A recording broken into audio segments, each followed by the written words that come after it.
रानी चिड़िया की एक बच्ची गुड़िया चिड़िया रहती थी। दूसरे दिन रानी चिड़िया का तबीयत खराब हो जाता है तो उसकी बेटी बोली, माँ तुम्हें क्या हो गया है कि कुछ बोलती ही नहीं और आंखें बंद किए रहती हो। लगता है हमारा फिर तबीयत खराब हो गया है। मुझे कुछ अच्छा नहीं लग रहा है। माँ मैं अभी पापा से कहकर दवा मंगा देती हूँ। गुड़िया चिड़िया उड़ते हुए तुरंत अपने पापा के पास जाती है और बोली, माँ का तबीयत खराब हो गया है, जल्दी से जाकर दवा ला दो।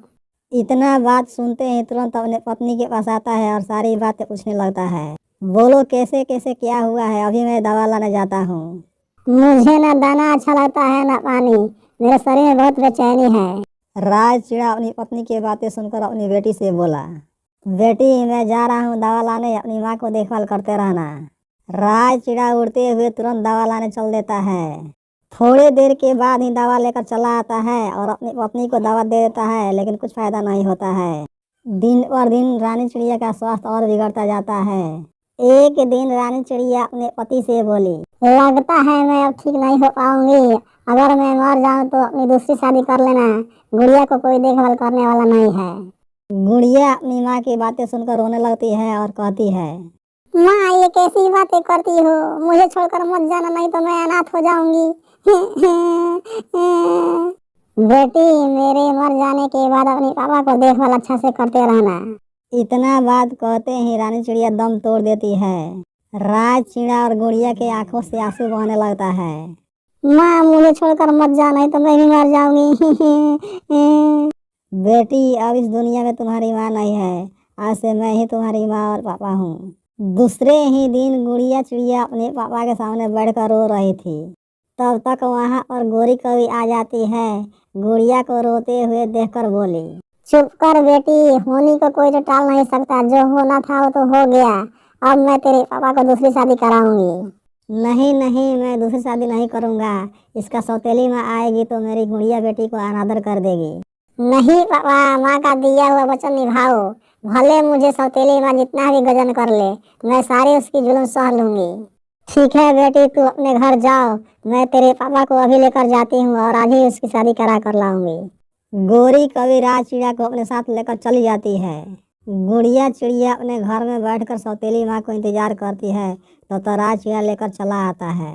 गुड़िया चिड़िया अपनी सौतेली माँ को देखकर खुश हो जाती है। ऐसे ही कुछ दिन बीत जाता है।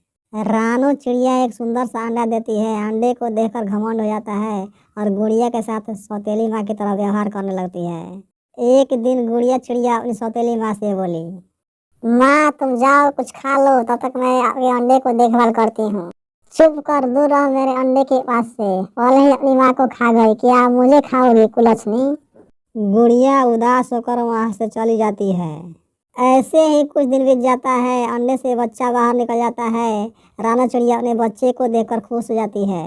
दूसरे दिन गुड़िया चिड़िया एक पेड़ के नीचे बैठकर आराम कर रही थी। उसकी सौतेली माँ देख लेती है और गुस्से से बोली, तुम यहाँ बैठकर आराम कर रही हो, ढेर सारा काम पड़ा है घर में। जाओ जल्दी काम करो। मैं जंगल जा रही हूँ अपने बेटे के लिए सेब लाने के लिए।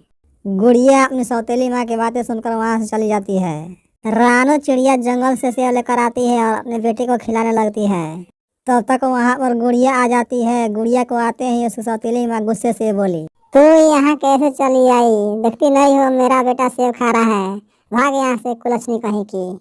फिर गुड़िया अपनी सौतेली माँ की बातें सुनकर वहां से चली जाती है। गुड़िया अपनी माँ को याद करके रोने लगती है। आज मेरी माँ होती तो मुझे भी एक और लेकर आती और मुझे प्रेम से खिलाती। एक दिन की बात है, गुड़िया की सौतेली माँ जंगल जा रही थी। अचानक एक पेड़ से टकराती है और गिर जाती है और घायल हो जाती है। तब तक वहाँ पर उसके बेटे आ जाता है। अपने बेटे को देखकर बोली, बेटा मुझे बचाओ। मुझे आँख में बहुत जोर से चोट लग गया है, खून निकल रहा है। मुझे उठाकर बैठाओ। आह आह आह। माँ तो चिंता मत करो, मैं अभी पापा को लेकर आता हूँ। फिर उसके बेटा वहीं पर छोड़कर चला जाता है। ऐसे ही 3-4 घंटे बीत जाता है। चिड़िया का सारा घमंड टूट जाता है। तब तक वहाँ पर गुड़िया आ जाती है और अपने पीठ पर बैठाकर तुरंत घर लेकर चल देती है। कुछ ही देर के बाद अपने घर लेकर चली आती है। गुड़िया से उसकी सौतेली माँ बोली, बेटी मुझे माफ कर दो, मेरी आंखें खुल गई हैं। मैं तुम्हारे पर बहुत जुल्म किया है, आओ यहाँ मेरे पास। फिर गुड़िया चिड़िया को अपने गले लगा लेती है और बेटी की तरह मानने लगती है। गुड़िया के पापा देखकर खुश हो जाता है। इस प्रकार गुड़िया की माँ मिल जाती है। प्यारे दोस्तों, अगर हमारी कहानी अच्छी लगी हो तो हमारे चैनल को लाइक और सब्सक्राइब जरूर करें। थैंक यू, धन्यवाद।